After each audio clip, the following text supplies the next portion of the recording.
بسم اللہ الرحمن الرحیم۔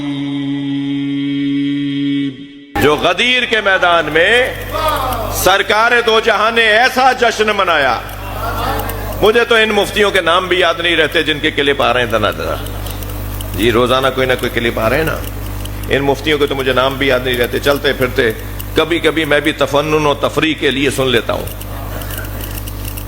تھوڑا سا موڈ خراب ہوتا ہے تو کچھ لطیفے سننے کا دل کرتا ہے، تو کبھی کبھی میں بھی ان کو سن لیتا ہوں۔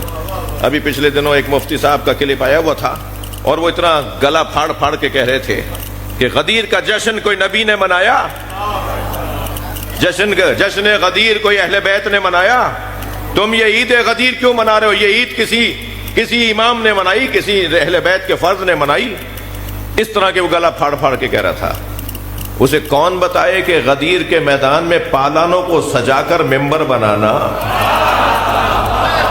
درختوں کی ٹہنیوں کو کٹوانا، لوگوں سے جوتیاں اتروا لینا، لوگوں کو سائے میں کھڑے نہ ہونے دینا، اور تاریخ سیرت مصطفیٰ کا طویل ترین خطبہ دینا، اور پھر خطبہ دینے کے بعد علی مولا کی اطاعت اور ولایت کو قبول کروانے کے لیے بیعت لینا، سارے دن کا جلسہ چلا ہے۔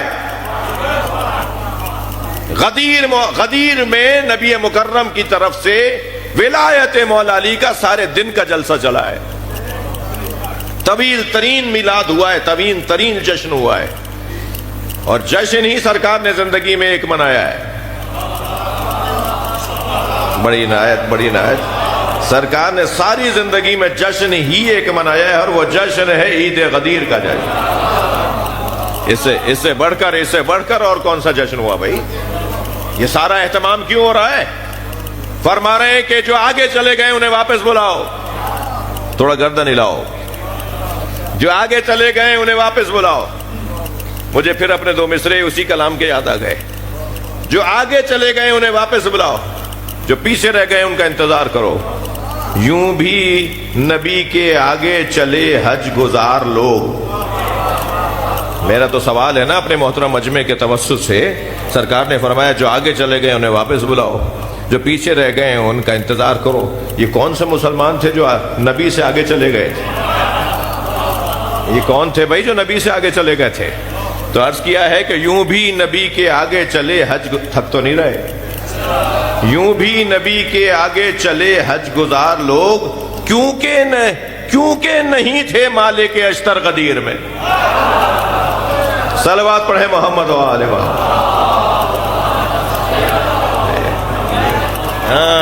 یوں بھی نبی کے آگے چلے حج گزار لوگ، کیونکہ نہیں تھے مالک اشتر غدیر میں۔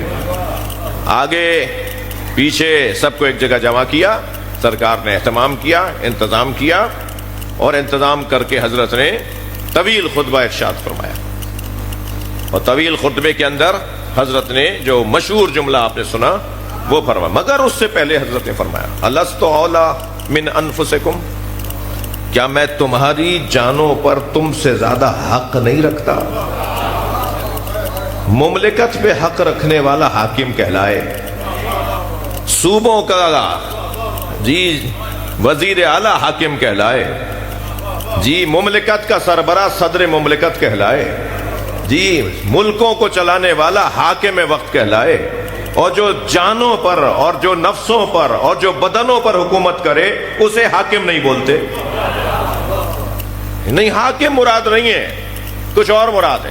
نبی فرما رہے ہیں الست اولی من انفسکم، میں کیا تمہارے اوپر تم سے زیادہ حق نہیں رکھتا؟ سب نے کہا قالوا بلا، سب نے کہا آپ ہم پر ہم سے زیادہ حق رکھتے ہیں، یعنی ہم اپنے بدن پہ جتنی حکومت رکھتے ہیں کہ اپنی مرضی سے چل کے محفل میں آئے ہیں، جی فلاں کھانا اپنی مرضی سے کھایا ہے، ہم اپنے بدن کو وہاں بٹھا رہے ہیں اور وہاں نہیں بٹھا رہے، وہاں لٹا رہے ہیں اور وہاں نہیں سو رہے، ہم اپنے بدن پر جو حکومت رکھتے ہیں، یہ کپڑے پہن رہے ہیں وہ کپڑے نہیں پہن رہے، ہم اپنے بدن پہ حکومت رکھتے ہیں۔ نبی فرما رہے ہیں کیا میں تم سے زیادہ تمہارے وجود پر، تمہارے بدن پر، تمہارے وجود پر حکومت نہیں رکھتا؟ اولا نہیں ہوں؟ سب نے کہا آپ ہمارے اوپر ہم سے زیادہ حق رکھتے ہیں۔ تب نبی نے فرمایا من کنت مولا فہذا علی مولا، میں جس کا مولا تھا، جی تھا، اچھا کنتو ہوں. اور پھر وہاں ترجمہ کیا کر رہے ہیں؟ کنتو کنزن مخفیہ. وہاں بھی ترجمہ کرو نا جہاں میں چھپا ہوا خزانہ ہوں. کنتو کنزن مخفیہ، میں چھپا ہوا خزانہ تھا. فاحببت ان اعرف، میں نے چاہا کہ پہچانا جاؤں. فخلقتک یا محمد، اے محمد میں نے تمہیں بنایا اس لیے ہے کہ میں پہچانا جاؤں. وہاں کیا ترجمہ کیا ہے؟ میں چھپا ہوا خزانہ تھا. تو اب یہاں ترجمہ کریں من کنت مولا، جس کا میں مولا تھا. فہاد علی مولا، اب علی اس کا مولا ہے. الا یبلغ الشاہد الغائب والوالد الولد، کیا کہا؟ بلغ ما انزل الیک من ربک، پہنچائیے، بار بار پہنچائیے جو رب نے آپ پر نازل کیا ہے. یہ بار بار سرکار دو جہاں تو 63 برس کی زندگی گزار کے چلے گئے. یہ علی کا پیغام بار بار کیسے پہنچے گا؟ یہ علی کا پیغام بار بار کیسے پہنچے گا؟ جملہ پورا سنایا جائے. من کنت مولا کے بعد سرکار نے ایک اور بھی جملہ ارشاد فرمایا ہے، اور جملہ یہ فرمایا ہے کہ شاہد پر واجب ہے کہ وہ غائب کو جا کے بتائے. ہاں، یہ محفل صرف غدیر میں نہیں سجے گی، مزہ تو تب آئے جب گھر میں علی علی ہو، لطف دبائے.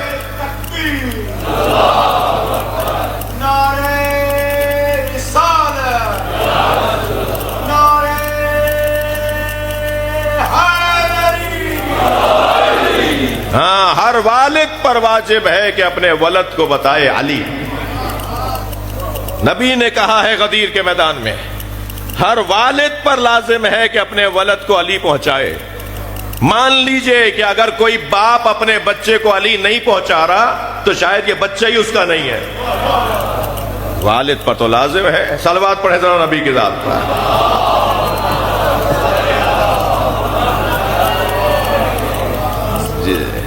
جی، باپ پر واجب ہے کہ اپنی اولاد کو مولا کی ولایت پہنچائے. بلغ ما انزل الیک من ربک ان لم تفعل فما بلغت رسالتہ.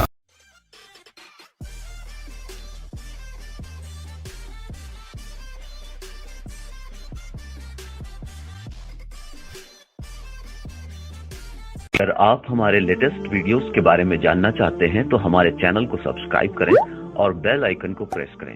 شکریہ.